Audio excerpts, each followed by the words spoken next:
Saudara Zaidil dengan kawan-kawan Barisan Nasional duk ulang daripada 71 bilion ini. Dia kata berdosa kalau bagi duit, bagi subsidi sampai 10-11 bilion kepada rakyat, sebab kita tak fikir kepada anak-anak cucu cicit kita.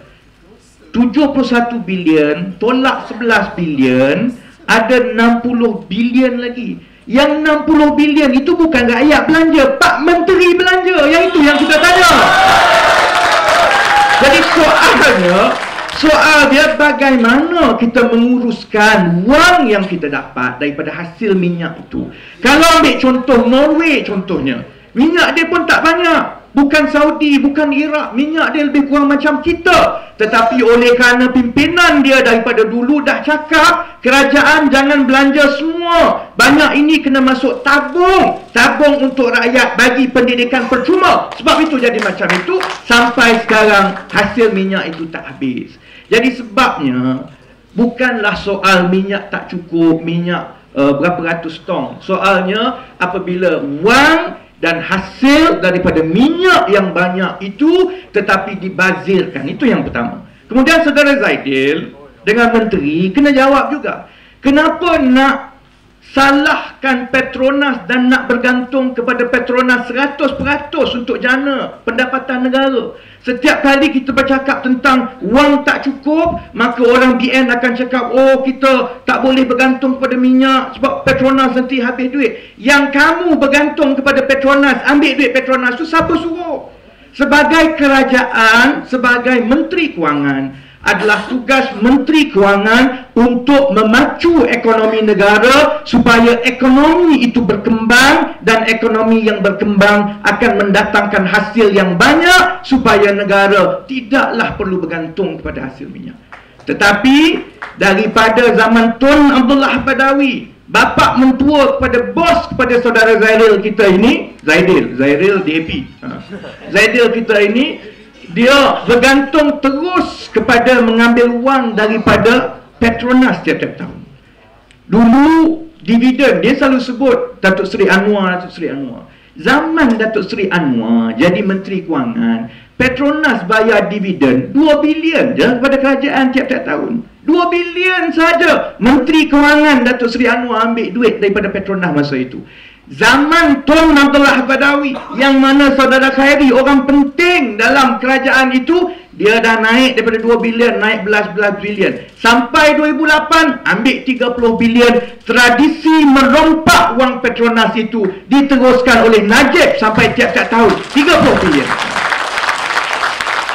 Bila kita ada Perdana Menteri dan kerajaan yang tak mau bekerja dan tak ada idea macam mana nak membangunkan ekonomi negara, maka dia ambil jalan mudah, dia ambil duit Petronas. Dan kesianlah orang-orang di bawah ini, terutamanya orang BN yang terpaksa mempertahankan kononnya untuk menyelamat Petronas, maka tak boleh bagi duit kepada rakyat. Saya kesian pada dia.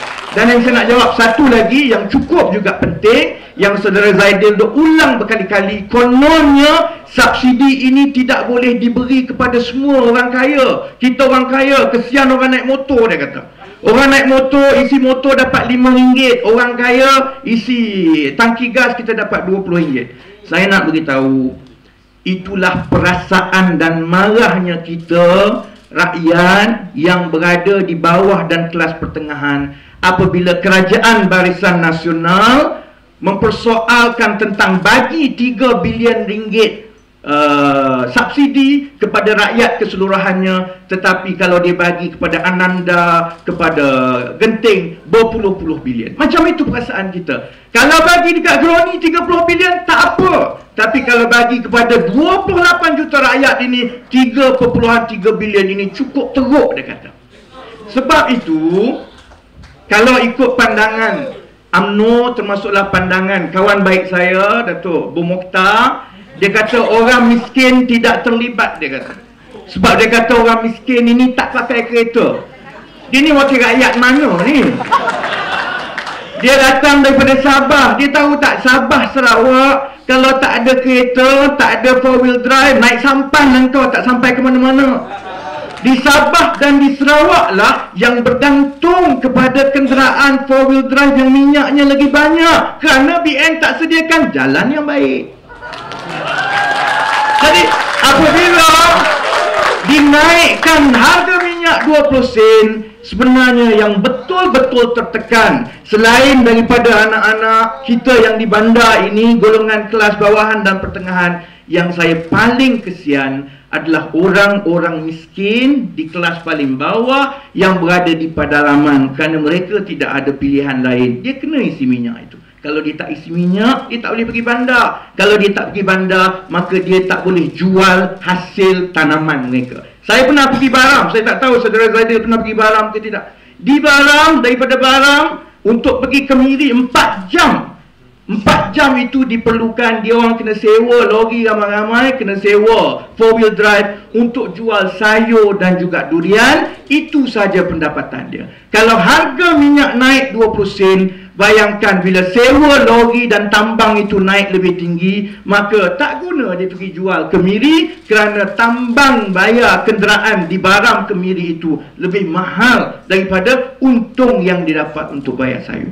Sebab itu ini perkara-perkara yang saudara saya perlu faham dan bawa aspirasi orang muda ini kepada pimpinan PN. Soalnya jangan kita ambil kedudukan yang angkuh bila kita bercakap dengan rakyat.